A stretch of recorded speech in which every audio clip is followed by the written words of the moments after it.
Hello and welcome to ZAR Commercia.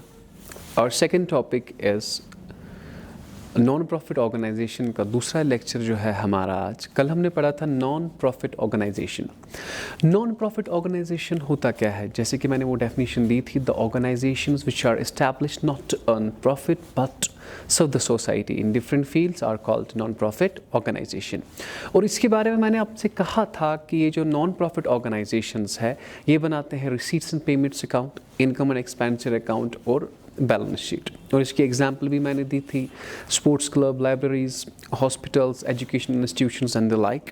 Now जो आज का टॉपिक है वो हमें पढ़ना है टर्मिनोलॉजी। जो टर्म्स नॉन प्रॉफिट ऑर्गेनाइजेशन में इस्तेमाल होती है वो हमें आज पढ़नी है। तो सबसे पहली टर्म जो है एंट्रेंस फ़ी। एंट्रेंस फ़ी होता क्या है? If we talk of definition, the fee which is paid by the person at the time of joining the club, association, societies to enroll their name as the member of the organization is called entrance fee. किसी भी person को अगर इस organization का member बनना है तो उसे कुछ पैसा देना है, उस पैसे को कहते हैं entrance fee। अब मुझे बता दीजिए, जब एक इंसान इस ऑर्गेनाइजेशन को पैसा देता है तो इनके लिए क्या है? ये एक्सपेंस है कि इनकम?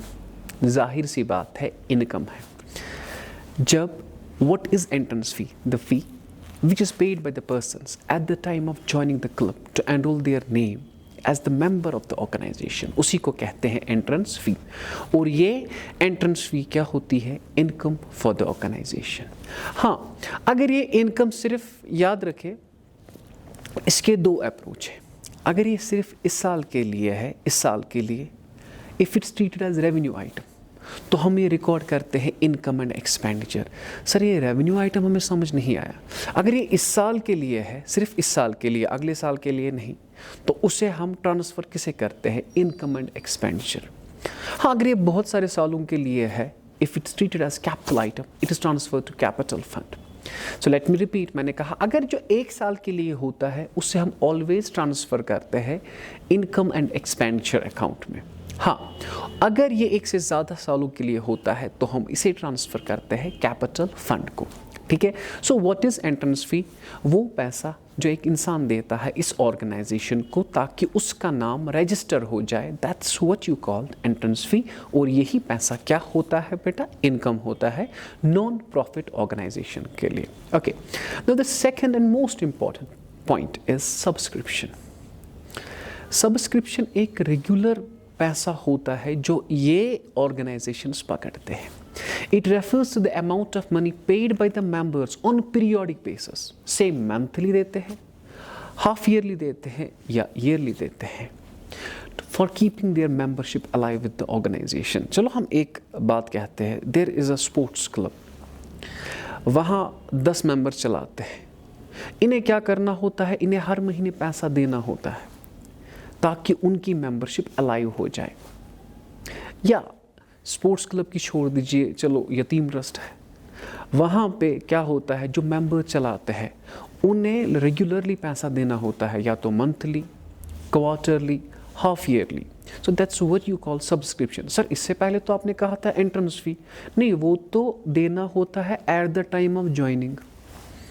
नाउ अब आपने ज्वाइन किया, अब आपको रेगुलर पैसा देना होता है। इसे रेगुलर मीन्स मंथली देना होता है, हाफ ईयरली या yearly, that's what you call subscription. ठीक है।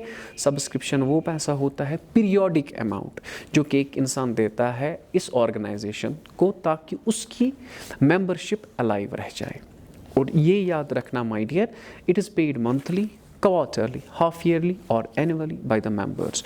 मुझे बताइए एंट्रेंस फी क्या था? इनकम। और सब्सक्रिप्शन क्या है बेटा? ये भी है इनकम किस इस ऑर्गेनाइजेशन के लिए। If you talk of definition, subscription refers to the amount of money paid by the members on periodic basis for keeping their membership alive with the organisation.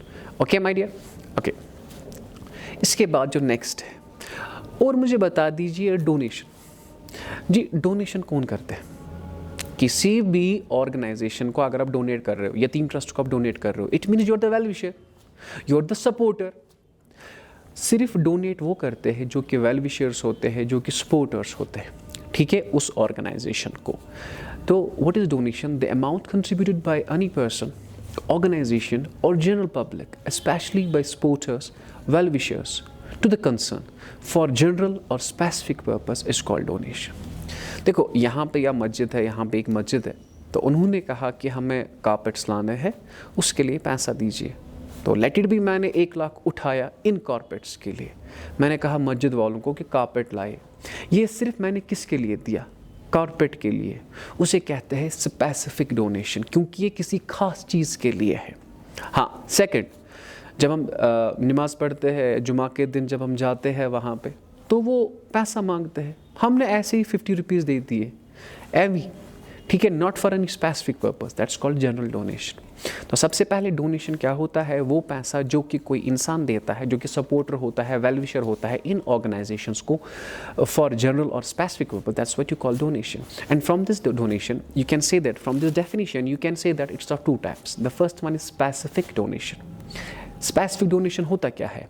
The donation which is received for any specific purpose, जो किसी खास चीज़ के लिए हमने पकड़ी है, या मस्जिद को फ्लोर या सेकंड फ्लोर के लिए पैसा चाहिए, उसके लिए पैसे दिए, दैट्स कॉल्ड स्पेसिफिक डोनेशन, किसी खास चीज़ के लिए।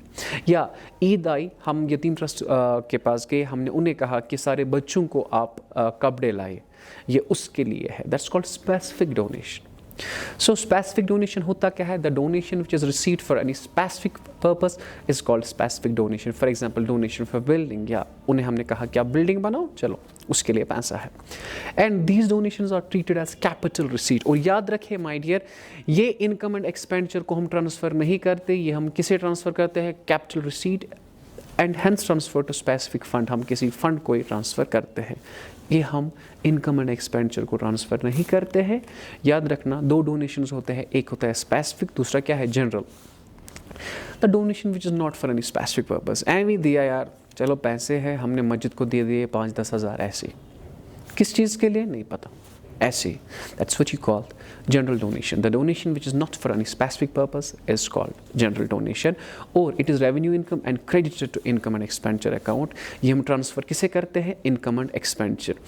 आपको कन्फ्यूजन होता होगा, सर कह रहा है ट्रांसफ़र करें income and expenditure capital fund. बेटा मैंने अभी नहीं पढ़ाया, ये सेकंड लेक्चर है, पहले टर्म्स आप पढ़ो, ये पॉइंट आप स्किप भी कर सकते हो, फिर जब मैं प्रोफार्मा दिखाऊंगा तब आपको ये समझ आएगा।